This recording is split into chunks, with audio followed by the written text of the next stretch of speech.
Alam mo ba, na love is in the air, na talaga ngayong Pebrero? At dahil nalalapit na ang Valentine's Day, panahon na naman ng pagbibigayan ng mga chocolates, bulaklak, at makipag-date kasama ang ating mga minamahal. Pero alam mo ba kung saan at kung kanino nagsimula ang Valentine's Day? Kamusta? At welcome sa Wayback Wednesday kung saan pag-uusapan natin ang mga pangyayari, mga bagay-bagay sa ating nakaraan at kasaysayan. Ako si John Kenneth Fukuhara at tara, pag-usapan natin kung saan nagsimula ang Valentine's Day.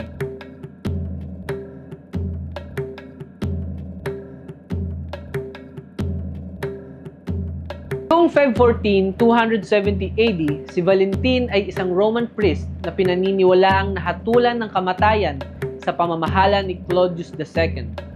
Sa ilalim ng pamamahala ni Emperador Claudius, ang Rome ay sangkot sa maraming madugong labanan at kinakailangan niya ng maraming tauhan o sundalo para makipaglaban sa mga labanan. Ngunit nahihirapan si Emperador Claudius na maghanap dahil karamihan ng kalalakihan sa panahon na ito ay malalapit sa mga kanilang mga asawa at anak at hindi kayang iwanan ang kanilang mga pamilya.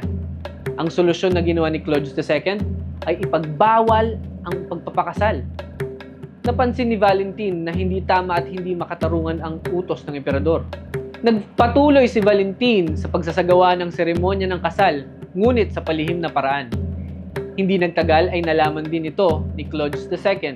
Ipinandampot si Valentine at iniharap sa mga opisyal na nagpapataw ng kaparusahan.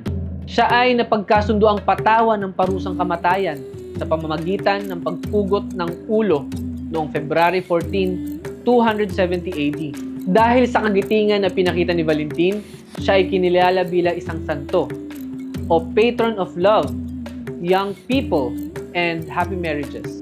Ang February 14 din kasi ay ang pagdiriwang ng Feast of Lupercalia, isang paganong pagdiriwang o festival of love ng mga pagano. Nakasentro ang pagdiriwang na ito sa pamamagitan ng paglalagay ng pangalan ng mga babae sa isang maliit na kahon na bubunutin ng mga kalalakihan.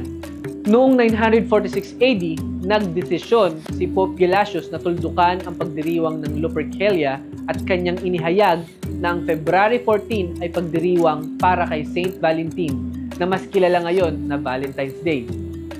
Isa pang sikat na simbolo ng pag-ibig ay si Cupido. Si Cupido ay ang anak ni Aphrodite na tinatawag na Diyos ng pag-ibig. Siya ang pangunahing dahilan ng dalawang tao upang mabuo ang pag-iibigan. Karaniwang kilala si Cupido na may hawak na pana at palaso. Kung nais niyong malaman ang buong kwento, tumingin lamang kayo sa comment section at nandoon ang mga link ng sources ng video na ito. At samahan ninyong muli kami sa susunod na Wayback Wednesday. Ako si John Kenneth Fukuhara at ngayon, alam mo na.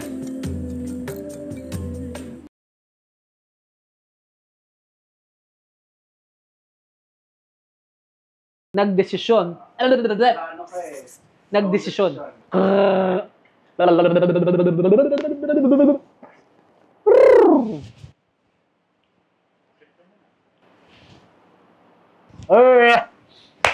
Babasahin na lang. Ngunit sa